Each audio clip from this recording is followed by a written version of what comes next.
বিরতির পর স্বাগত। চোরের 7 দিন, গৃহস্থের একদিন, এই প্রবাদটি এবার বাস্তবে দেখা গেল। বাস্তবে চিত্র প্রতিফলিত হলো রবিবার আমবাসা মহকুমা অন্তর্গত ডুলুবাড়ি কমলাছড়া এলাকায়।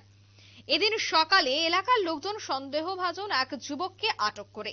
সে একই রাস্তা দিয়ে বারবার আসা যাওয়া করলেই তার উপর সন্দেহ হয় এলাকাবাসীর। পরবর্তী সময় তাকে পাকড়াও করে স্থানীয় লোকজন এবং তার কাছ থেকে বড় বড় 4টি ব্যাটারি উদ্ধার করা হয়। জানা গেছে এই ব্যাটারি পাশে থাকা বিএসএনএল এর অফিসের থেকে সে এই জিনিসগুলি চুরি করে নিয়ে এসেছে।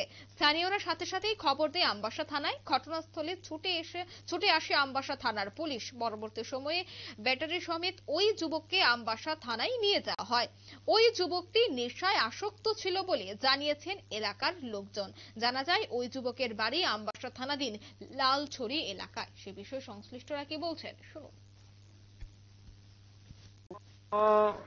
বাড়ির ভিতরে দাঁড়া রয়েছি, আমরা ক্ষেতের কিনারে দেখলাম একজন লোক, অচেনা লোক আইলো গেল নদীর পারে। একটা বস্তা হইতে দেখলাম ভারী জিনিস, 2-3 বার নিচে, 3 বার নেওয়ার পরে সাইবার বাজাত আমরা, আমার বড় ভাই আমরা সব মিলে বলছি যে এত ভারী জিনিস কিটা নিব, নিশ্চয়ই আমরা অচেনা মানুষ, আমরা চিনি এই গ্রামের না, একটু আগে আগে দেখি। দেখার পরে আইলাম, বড় ভাই গরুলি আইলো, আমি আইলাম লগে, নামাইলাম, নামার পরে দেখলাম বস্তার ভিতরে ব্যাটারি কই নিবা, আমার একজন টমটম ড্রাইভার কইছে রাস্তা না দিতাম, আমি রাস্তাতে নিয়ে দিয়ে আসি। টমটম ড্রাইভার কোন কইছে তোমরা বাঙালি, ওই দিকে বলে আছে নীল টমটম ড্রাইভার, ওইখানে আমরা আসামের ক্যাম্পে পারি যাই না। টমটম ড্রাইভার না, আমি নাম চিনি না, ব্যাটারি দেখছি না, যত হ্যাঁ চিনে হ্যাঁ কইতে পারবো কেনা। এরা বলে আরো বিগত 2-3 দিন করছে, অত আমরা টমটম দেখছি ওই খেতে আইয়ে 2-3 দিন, আমরা তো ভাবছি টমটম আইয়ে বোধ অন্য কামের লেগে চিন্তা করিনি।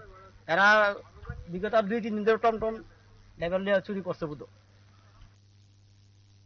আপনারা শুনলেন এলাকাবাসীদের বক্তব্য। মূলত তারা অভিযোগ করছে যে তাকে চোর সন্দেহে প্রথমে আটক করা হয়, পরে জিজ্ঞাসাবাদ চালালে সে স্বীকার করে যে সে চুরি করে একাধিক জিনিসপত্র নিয়ে এসেছে এবং তার থেকে উদ্ধার হয় 3টি ব্যাটারি, যা বিএসএনএল অফিসের বলে সে স্বীকার করেছে। এখন দেখার বিষয় যে পুলিশ এই চোরের বিরুদ্ধে কি ধরনের পদক্ষেপ গ্রহণ করে।